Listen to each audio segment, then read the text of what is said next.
Hello and welcome to another video by C. Anderson English. This one's going to focus on the key features of a dramatic monologue. So I've got the main proponent, or the man who's thought to have perfected the form. We've got Mr. Browning here. If you like this video, please subscribe to my channel and also give it a thumbs up on YouTube. That will really help to validate the work that we do. Okay, let's get straight into it. So, if you're ever not sure of what something means, the best way to really get to the root of something is to look at the derivation or think about the derivation.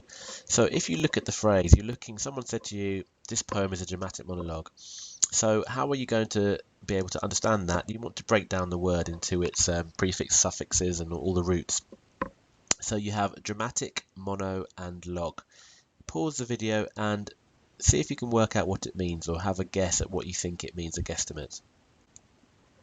Okay, so drama means something that is striking or effective. Mono means alone or one. Think of other words like monopoly and so on, where you have one business dominating a marketplace. You have words like logos from the Greek, which means speech or discourse, which suggests to us that a dramatic monologue is going to be something that's very moving or striking, probably be one person speaking or some kind of solo speech. So already we can get some understanding before we've even really looked at the form in detail. Okay, so a dramatic monologue is a poetic form, and the form of a poem, what does that mean? Sometimes students get confused. What does form mean? Is it the same as tone? Is it the same as type or style? And effectively, the form of a poem is its genre or the style of the poem. And there are lots of different types of forms of poetry, and you'll be aware of them. You'll be surprised that you'll be aware of them. Again, you may want to pause this video and just think about the different types you know. Things like limericks. Can you think of any other types of poetic forms? So, if you have a look, I'm going to rub off some of the ones I've got. You've got haikus. You've got acrostics, where the word goes down the the vertical of the page. You've got sonnets. Limericks, well known, usually funny, bit naughty. Epic poems like Beowulf, ghazals, ballads, epitaphs, and these are just some of the types of poetic forms that you'll be aware of. And a dramatic monologue is just a different type of poem. So let's go into some of the detail. What I've tried to do is give you examples that are accessible so that you can understand the main concepts in a dramatic monologue. And I'm going to use some talking heads, which are like dramatic monologues, from The Office, which was a sitcom starring Ricky Gervais, written by Ricky Gervais and Stephen Merchant from a few years ago. And it's humorous. It's supposed to be funny, so it's a little bit politically incorrect even, should I say. But it really demonstrates the features well. So let's have a look. This is the boss. He's called David Brent. Hence the Brent here, the Brent Miser General, he calls himself. What qualities is this person trying to convey to us about themselves? What's he trying to convey about himself from what he says? And this is a talking head, where you just have a camera looking at someone talking, and he says, no, I don't have a great many ethnic employees, that's true, but it's not company policy. I haven't got a sign on the door that says white people only, you know. I don't care if you're black, brown, yellow. Orientals make very good workers, for example. So this is a short talking head, and I'm going to get the pause of the video now. And what is this man trying to convey about the way his character, or how he is? But is there something in the language that conveys something different? Again, pause the video and see what you can find. Okay, so I would suggest to you that he is trying to convey how fair he is, what kind of fair, and treats everyone equally. But I don't think that's what comes. So he says things like, you know, it's not company policy. He's maybe defending the fact that there aren't lots of different ethnic minorities at where he works. He says, I haven't got a sign on the door that says white people only, you know. And then he says, I don't care if you're black, if you're brown, if you're yellow. Again, this is an interesting word here. Who's yellow? Which people are yellow? He then goes on to say, Orientals make very good workers, for example. So what he's doing here is he's stereotyping.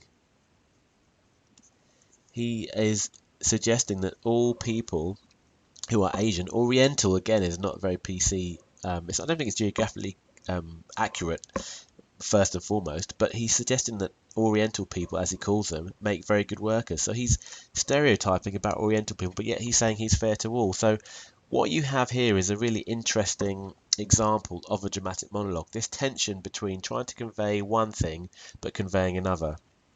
I'm going to use one more example because I think this is quite clear. This is another character from The Office called Gareth. And again, those two questions that I asked before, what is he trying to convey about himself and what does he actually convey about himself? The difference between trying and the reality. Pause the video. He says, yes, I've had office romances loads. Not here, at another place I worked at. Good looking ones as well. But they're not a good idea, office romances. It's like pooing on your own doorstep. I've changed that word. I've had loads of offers here, but I go, no way, distracting. And that's actually one of the major arguments against letting gay men into the army. And I haven't got a problem with that. You know, a gay man's not going to put me off. I can handle myself. But if we were in battle, is he going to be looking at the enemy or is he going to be looking at me going, ooh, you know, he looks tasty in his uniform. And I'm not homophobic, all right? Come round, look at my CD collection. You'll find Queen, George Michael, Pet Shop Boys. They're all bummers. So again, what is he trying to convey and what does he actually convey? Well, if you look at this, what you've got is he's talking about how much of a ladies' man he is. He's had loads of romances, but again, there's no evidence because it's somewhere else. He says they're not a good idea. He talks about how he uses this kind of colourful language to talk about how it's not a good idea. And he says he's had loads of offers, but he says it's distracting. And then he jumps into this whole thing. He uses an analogy of gay men in the army, and he's trying to convey that he's not homophobic. He says, I haven't got a problem with that. So he's saying he's not homophobic. He hasn't got a problem with gay men. I can handle myself as if a gay man's going to attack him.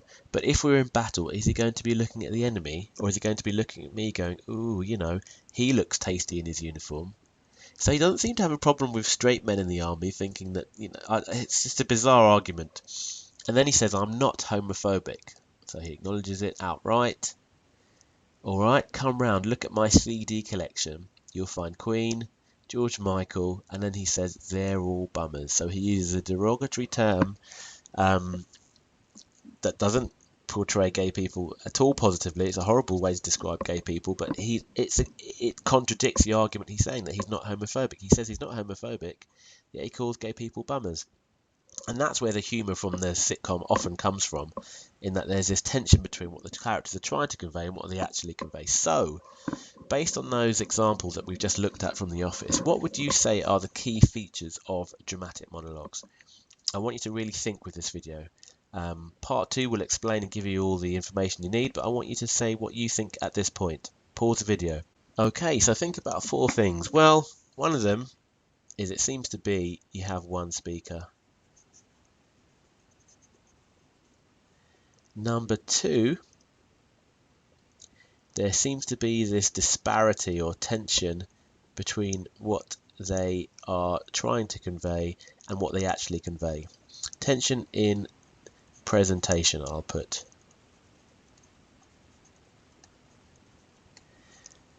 Is there anything else that you thought of? Thanks for watching the video. Links to part 2 to this dramatic monologue video are on the left. Links to another poetry revision video on the right. Please click subscribe or thumbs up if you found this video helpful.